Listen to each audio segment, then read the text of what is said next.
So students, now from today we are starting electromagnetic induction and alternating current. In it, first we start with EMI, and it is known as electromagnetic induction.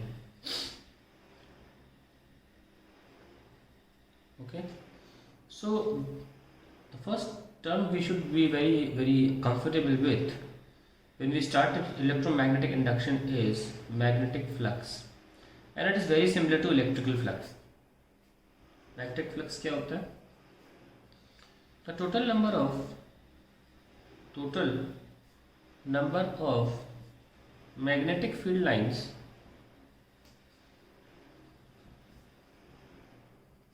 which cross through a given region,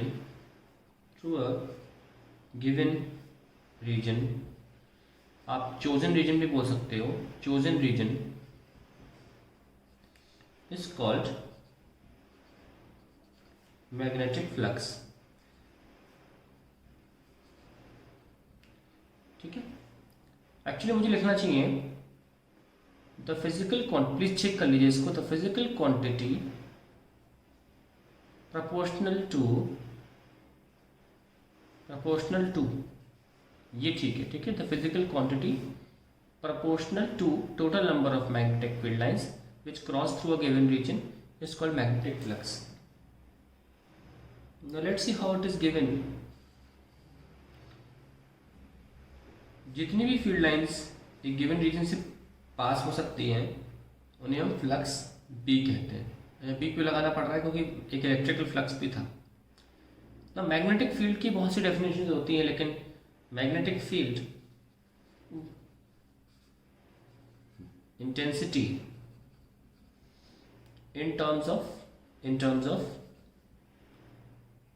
field lines, ये हम कैसे लिखते हैं? It is proportional to magnetic field intensity कैसे लिखेंगे? It is proportional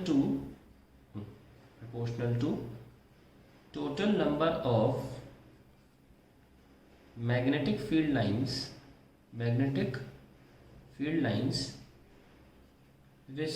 which cut through a unit area of region.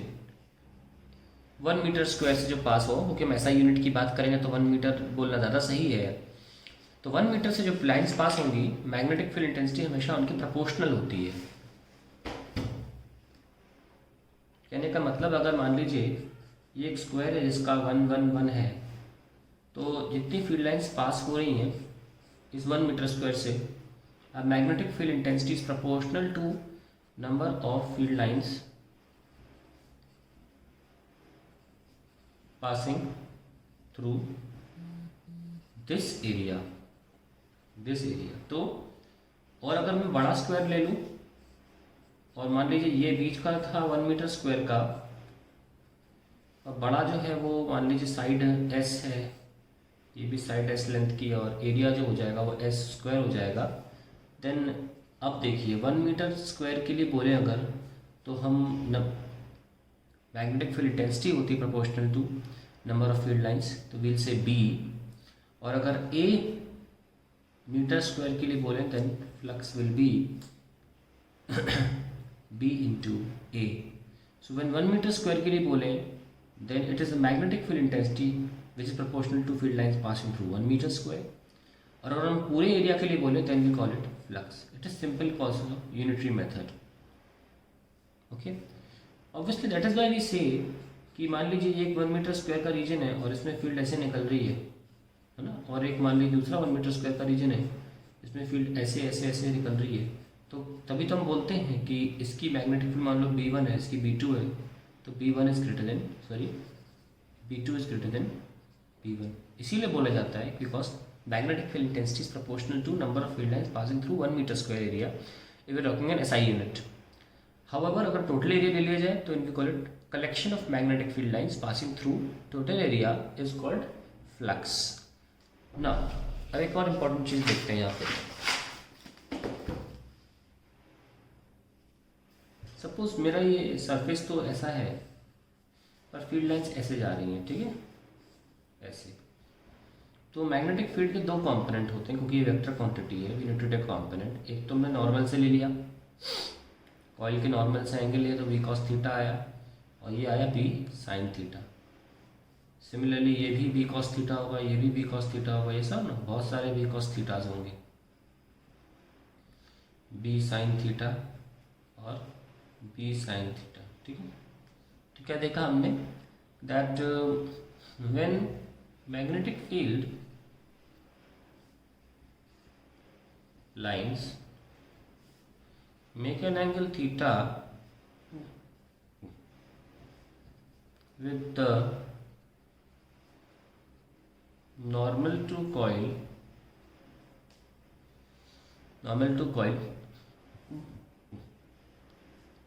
then there are two components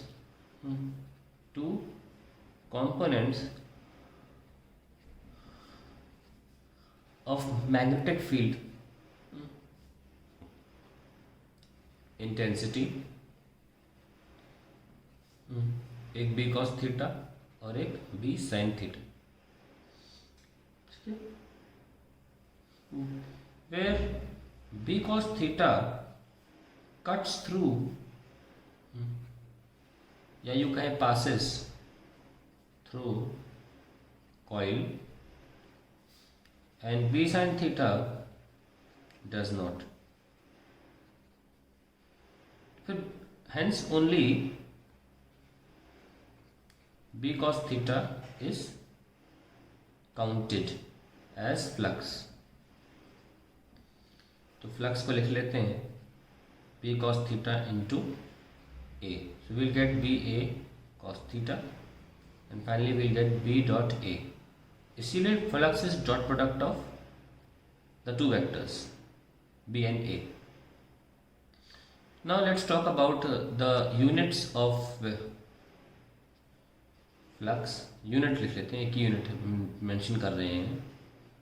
B into ए लिखा है तो हमें पता है कि ये होता है वेबर पर मीटर स्क्वायर, और ये मीटर स्क्वायर है तो वेबर, ठीक है। तो weber is the SI unit of flux.